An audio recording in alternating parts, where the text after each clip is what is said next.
This is our ninth lecture of our course optics on array approximation के बारे में discuss कर रहे थे लास्ट टाइम, और प्रोपेगेशन ऑफ लाइट के बारे में डिस्कस कर रहे थे। ठीक है, तो जो आज हम डिस्कस करेंगे, हमने क्या क्या डिस्कस किया हुआ है। हमने लॉज ऑफ रिफ्लेक्शन पढ़े थे, लॉज ऑफ रिफ्रैक्शन पढ़े थे। उससे पहले हमने नेचर ऑफ लाइट के बारे में डिस्कस किया था, और उसके साथ साथ हमने ये देखा था कि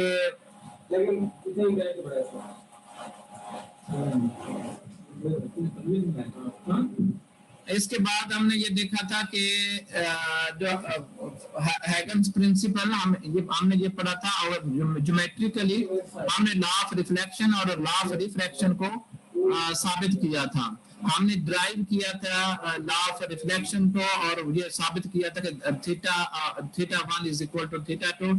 इसी तरह हमने ये लॉ ऑफ रिफ्रैक्शन भी हमने ये प्रूव किया था।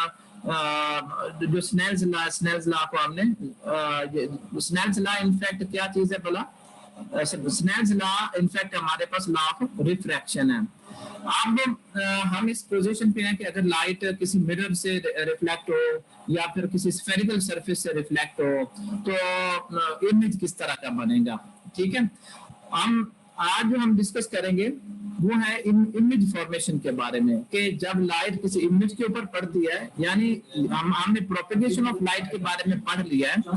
अब जो चीज हमारी मिसिंग थी, जो चीज अब रह गई है, वो है इमेज फॉर्मेशन। उनसे इमेज कैसे जो है बनेगा।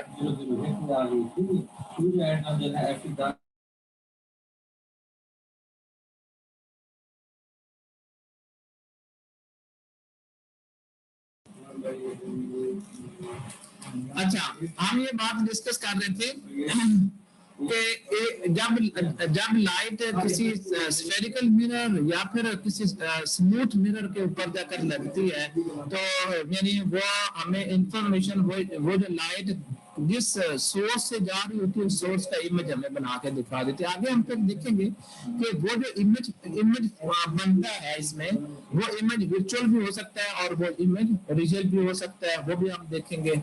अच्छा, तो आज जो हम डिस्कस करेंगे वो है जब लाइट रिफ्रैक्ट करती है या रिफ्लेक्ट करती है फ्रॉम स्मूथ सरफेस। फिर हम देखेंगे स्फेरिकल सरफेस से रिफ्रैक्शन कैसे होती है। ठीक है, वो हम फिर अगले लेक्चर में देखेंगे। हाँ, images formed by the flat mirror हो अगर हमारे पास, और हमारे पास एक सोर्स रखा हुआ है, हम क्या कहते हैं उस सोर्स का जिससे लाइट रिफ्लेक्ट होकर मिरर में की तरफ जा रही है, हम कहते हैं कि उसका इमेज हमें मिरर के अंदर नजर आता है।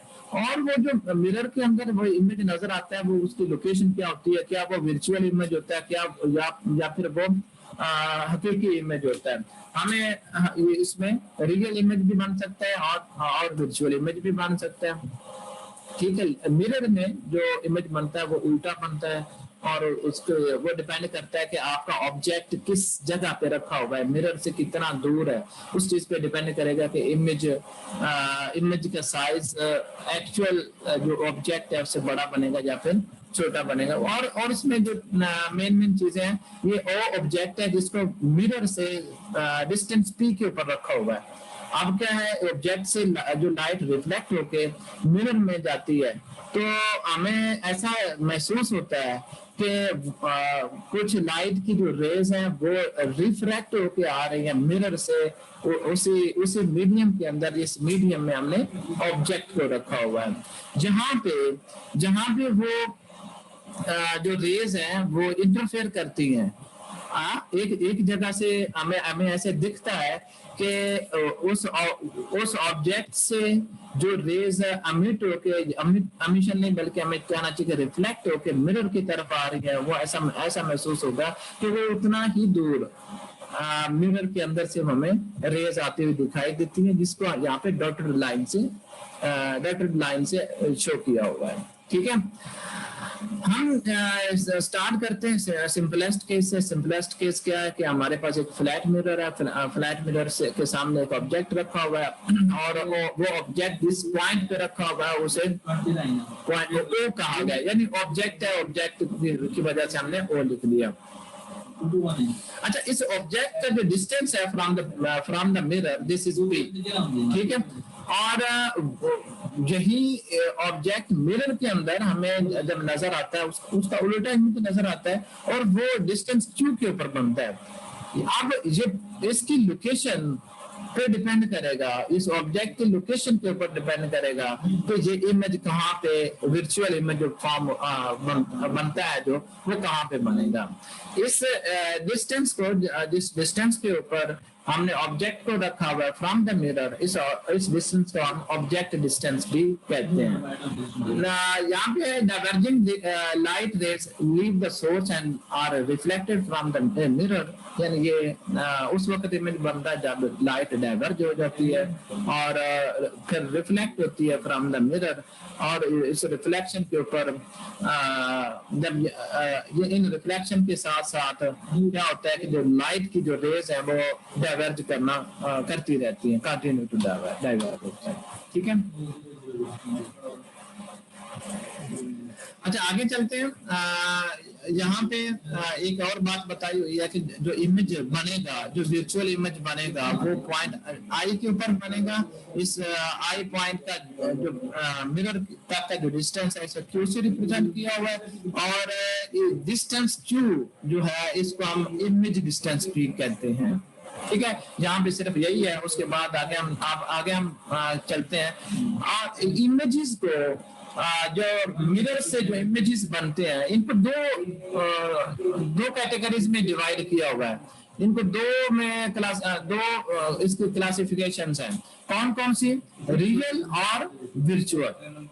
रियल इमेज क्या होता है? Real image is formed when all light rays pass through, जब सारी की सारी लाइट की जो रेज है वो पास हो जाती है। और क्या होता है कि और डाइवर्ज करती है। हमें वो डाइवर्ज होती है कहाँ से नजर आती है? जहाँ पे इमेज बन रहा होता है, ठीक है। यानी वो लाइट की जो रेस है वो सारी की सारी पास होने के बाद हमें एक पॉइंट से डाइवर्ज होती हुई नजर आती है। इस तरह का जो इमेज बनेगा हम कहेंगे दैट इज रियल इमेज। और वर्चुअल इमेज क्या है? वर्चुअल इमेज कब बनता कब है? virtual image उस वक्त बनता है when most if not all of the light, उसमें हम बात की all light rays, यहाँ पे हम कह रहे हैं कि लाइट की कुछ raise do not pass through the image point but appear to diverge from that point। तो लेकिन हमें महसूस होता है कि उस इमेज पॉइंट से वो आते हुए नजर आ रहे हैं, ठीक है।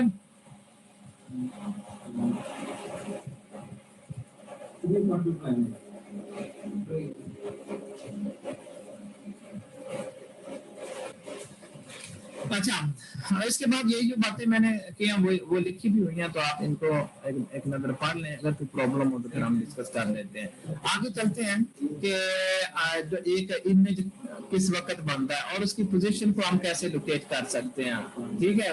We can use a simple image जिस तरह ये फिगर में दिखाया हुआ है to examine the properties of the image of extended object formed by the flat mirror। अच्छा, यहाँ पे हम ऑब्जेक्ट को डिफरेंट लोकेशंस पे रख के हम उसका इमेज फॉर्मेशन देखेंगे कि इमेज कहाँ पे बनता है। ये वाला जो इमेज बनेगा हम कहेंगे कि this is a real image. और फॉर एग्जांपल ये हमारे पास एक ऑब्जेक्ट है, इस ऑब्जेक्ट की हाइट h है और इसका जो अपर पॉइंट है इसको p से रिप्रेजेंट किया हुआ है और इस ऑब्जेक्ट का जो डिस्टेंस है ये वही बातें जो मैट्रिक में या एफएससी में आपने पढ़ी हुई हैं, ऐसे बस रेपिटेशन ही है, ठीक है। अब क्या होगा कि एक लाइट की जो रे है हम इसमें सिर्फ दो रेज को कंसीडर करेंगे, ठीक है। इस इमेज फॉर्मेशन में वैसे तो बहुत सारी रेज डिफरेंट एंगल्स पे जाकर टकराएंगे मिरर के साथ, लेकिन हम सिर्फ दो रेज को कंसीडर करेंगे, एक वो रे जो पैरेलल मिरर के साथ टकराएगी और एक जो हमारा एक्सिस है, एक एक्सिस के ऊपर जाकर फॉल करेगी। ये दो इमेज यानी वो एंगल एक एंगल थीटा बनाएगी। ठीक है, हम कहाँ से इस ऑब्जेक्ट को देखेंगे? जहाँ पे लास्ट फिगर में यहाँ पे आई बनी हुई थी, हम इस साइड से अगर इमेज को देखेंगे तो हमें इमेज इरेक्ट मतलब सीधी नजर आएगी और उसका साइज इस केस में उतना ही होगा जितना के ऑब्जेक्ट का साइज था। अब यहाँ पे जो स्मॉल पी है ये डिस्टेंस है, ऑब्जेक्ट का डिस्टेंस है फ्रॉम द मिरर, और क्यू जो है ये डिस्टेंस ऑफ इमेज है फ्रॉम द मिरर। अब यहाँ पे हम दो लाइट की रेज कंसीडर कर रहे हैं। कौन कौन सी रेज? जो पैरेलल है, पैरेलल रे यहाँ पे मिरर पे जाकर टकराएगी और वापस आ जाएगी। ठीक है, इसी तरह जो सेकंड रे हम कंसीडर कर रहे हैं वो हमें ऐसा नजर आएगा, यानी हमें लॉ ऑफ रिफ्लेक्शन थोड़ा जो थीटा, ये एंगल ऑफ इंसिडेंट और एंगल ऑफ रिफ्लेक्शन, ये दोनों एंगल्स आपस में बराबर होते हैं। ये हमने लॉ ऑफ रिफ्लेक्शन में पढ़ा हुआ है। ठीक है, अब ये वाली जो लाइट है, लाइट की जो ये वाली रे है, ये हमें ऐसी दिखेगी जैसे ये डाइवर्ज हो रही है फ्रॉम दिस पॉइंट, पॉइंट से डाइवर्ज होती है, हमें नजर आएगी। तो जो इमेज स्पेस में बनेगा वो उसकी हाइट जो होगी वो h प्राइम होगी, और इस पॉइंट को, इसकी जो टॉप है उसको b प्राइम से रिप्रेजेंट किया होगा, और मिरर से लेके इस इमेज तक का जो डिस्टेंस है वो q डिस्टेंस है। ठीक है,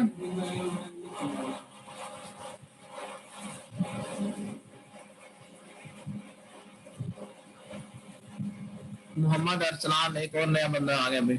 अच्छा, हम ये देख रहे थे कि हम ज्योमेट्री इसकी देख रहे थे कि जब एक h हाइट वाला ऑब्जेक्ट एक पॉइंट P के ऊपर मिरर के सामने रखा होता है और तो इमेज किस तरह की बनती है वो हम देख रहे थे। जो ऑब्जेक्ट का जो डिस्टेंस है फ्रॉम द मिरर वो स्मॉल p से रिप्रेजेंट किया हुआ है। इसी तरह जो जहाँ पे इमेज बन रहा है, हम कह रहे थे जो इमेज बन रहा है ये इरेक्ट इमेज बन रहा है, और इसका जो डिस्टेंस है फ्रॉम द मिरर इसको हम क्यू से रिप्रेजेंट कर रहे हैं। हाँ, अगर हमें इसकी मैग्निफिकेशन फाइंड करनी हो तो मैग्निफिकेशन फाइंड करने के लिए हम ये देखते हैं कि इमेज की हाइट क्या है, height of image over height of object. ठीक है, यानी रेशियो है दोनों इमेज की हाइट और ऑब्जेक्ट की हाइट का। This general definition of the lateral magnification for an image from type of mirror is also valid for the image formed by the lenses। यानी वो कह रहे हैं कि ये जो कानून है, ये जो हम और मैग्निफिकेशन के लिए जो फार्मूला पढ़ रहे हैं, ये फार्मूला मिरर के केस में भी वैलिड है और लेंसेज के केस में भी वैलिड है। हाँ, अगर इसकी वैल्यू जो है पॉजिटिव हो, पॉजिटिव वैल्यू ये शो करेगी, यानी मैग्निफिकेशन की जो वैल्यू अगर पॉजिटिव हमारे पास आ जाती है तो ये शो करेगी कि जो इमेज बनेगा वो अपराइट बनेगा। ठीक है, अपराइट का क्या मतलब बोला? if the object arrow points upward in figure, यानी इस इमेज का जो एरो है वो अपवर्ड हो, सेम एज बिल्कुल किसकी तरह, जिस तरह ऑब्जेक्ट था। ठीक है, इसे हम कहते हैं इमेज बना वो इरेक्ट बना। ठीक है, अच्छा अब उसके बाद ये अगला टॉपिक है, उसमें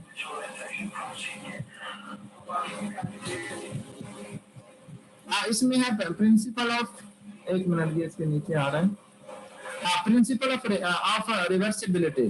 प्रिंसिपल ऑफ रिवर्सिबिलिटी क्या चीज है? This reversal is not actually left right reversal. ठीक है, ये एक्चुअल क्या चीज है कि ये लेफ्ट राइट रिवर्सल नहीं है, बल्कि ये फ्रंट और बैक रिवर्सल होती है। जब इमेज बनता है हम क्या करते हैं, हम अपना हाथ यहाँ पे जो फिगर में दिखाया हुआ है, हम ये देख रहे होते हैं कि जो हमारा इमेज बनता है, हम मिरर देखते हैं। जब हम मिरर देखते हैं तो हमें हमारा ही इमेज जो मिरर में नजर आता है वो उल्टा नजर आता है ना। तो ये लेफ्ट राइट रिवर्सल बल्कि नहीं होता, बल्कि ये क्या होता है कि आपका अगर हाथ की हथेली जो है मिरर की जानब है तो आपको ये ऐसे उल्टी नजर आएगी। ये इसे हम कहते हैं principle of reversibility of image. ठीक है, ये बातें आसान सी है, ये आपने देख ली है। ठीक है, ये भी उसी का हिस्सा है जो मैंने आपको एक्सप्लेन किया। ठीक है बेटा, अब ये है कि इस पे कोई, थैंक यू वेरी मच, ये था आज का लेक्चर। अगर कोई क्वेश्चन है तो वो प्लीज पूछिए।